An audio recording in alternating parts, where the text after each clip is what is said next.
Gabriel Castillo has a chance to comment on the film and to also give us a sense of his experience and why he's come here to Geneva and what he is working on in terms of freedom and liberty for Cubans inside Cuba and with his work from Spain. Thank you, Jose. Gracias. ¿Te sentido? Gracias, Adriana. Ante todo, pues muchísimas gracias a los que nos acompañan aquí en esta tarde, en este pequeño foro paralelo que hemos organizado para seguir dando a conocer la situación que vive Cuba y de las necesidades de que todos los ciudadanos del mundo pues trabajemos de manera mancomunada para luchar por esos valores cívicos y democráticos que en definitiva son los que hacen que nos prorroguemos en el tiempo como seres humanos. Realmente yo me llamo José Gabriel Ramón Castillo. Me dicen Pepín, así que me pueden decir Pepín como guste, porque es como me llaman. Fui fundador del movimiento de derechos humanos en Cuba a principios de la década de los 80.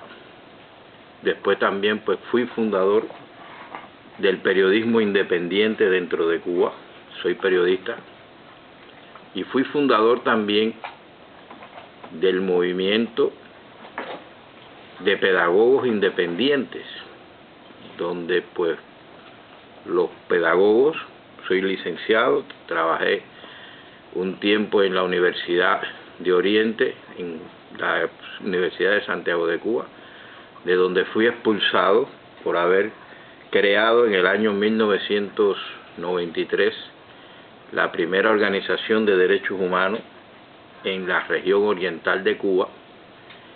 y fue la primera condena política que la cumplí en el año 93. Cuando salí de la cárcel decidí no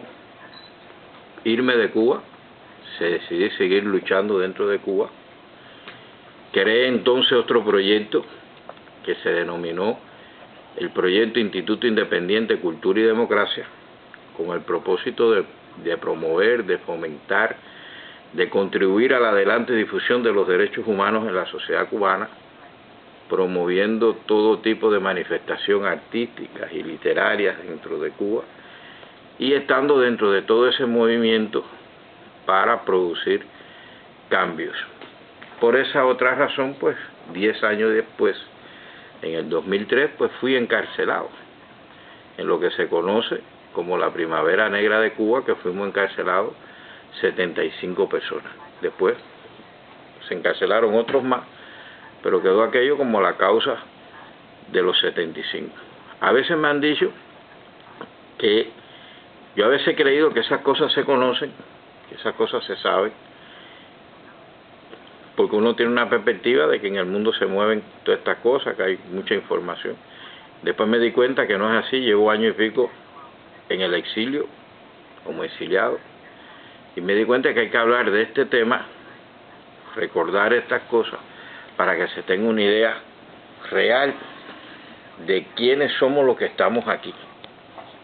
de quiénes somos los que estamos hablando,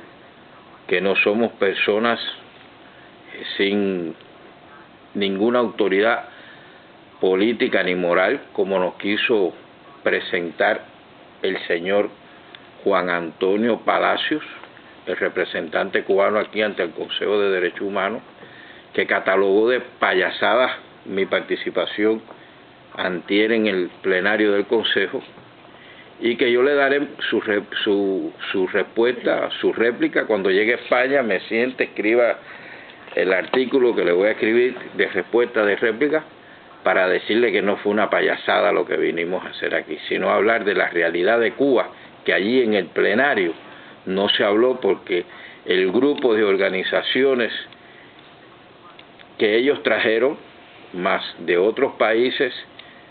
totalitarios que se han unido, ellos para atentar contra la dignidad humana, ocuparon los primeros lugares allí ese día, y nada más que pudimos hablar 2 personas sobre la realidad que vive Cuba, que fue la señora Juliet de Rivera por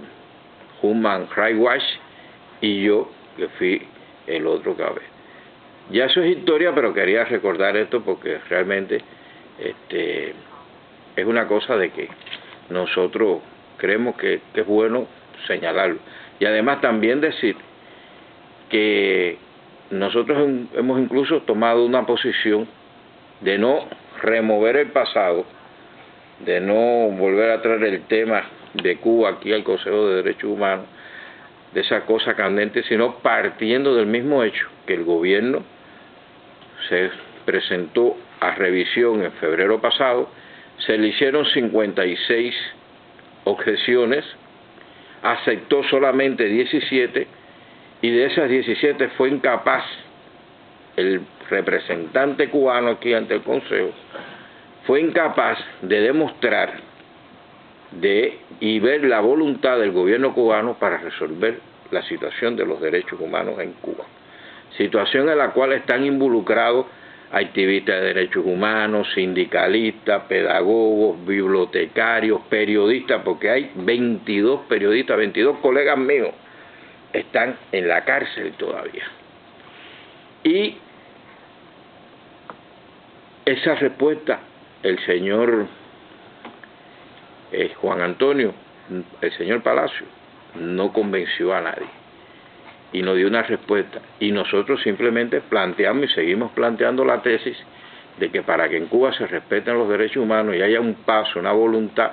pues lo primero que tiene que hacer el gobierno es ratificar los pactos internacionales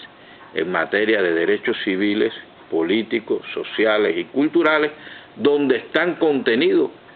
todos esos derechos de la Declaración Universal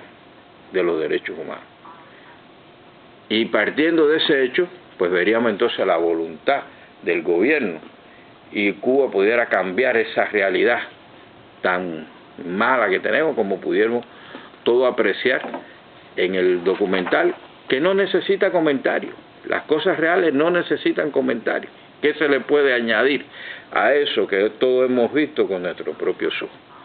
Lo que tenemos es que analizar por qué no se respetan los derechos humanos en Cuba. ¿Qué está pasando en Cuba? ¿Qué cosas hay que cambiar en el sistema cubano? Y en eso es lo que nosotros estamos trabajando. Yo desde hace más de un año que estoy acá, sigo trabajando, sigo enfrascado en el proyecto Ciudadano Cubano, que yo soy su gestor y su director ejecutivo de este proyecto, y que desde España, coordinando esfuerzos en Estados Unidos, en México, en República Dominicana, con diferentes, una red de personas que trabajan conmigo en este proyecto y de otras organizaciones, pues estamos promoviendo todas estas cuestiones relacionadas con el empoderamiento ciudadano, relacionada con el restablecimiento en la sociedad cubana de ese ente social que fue desaparecido, que se llama el ciudadano. Nosotros partimos de un concepto estratégico para cambios en la sociedad cubana, y es la restitución del ciudadano, y sobre la base del ciudadano construir una nueva ciudadanía y una nueva sociedad, para que los cubanos podamos vivir civilizadamente. Quiero comentarles esto con ustedes, compartir estas ideas con ustedes, decirles de que nosotros estamos abiertos a la conversación, al diálogo, a la sugerencia, a oír los criterios, las buenas opiniones que se tengan, los consejos, las recomendaciones para nuestra labor, para poder hacer, cómo podemos trabajar y cómo podemos hacer mejor las cosas.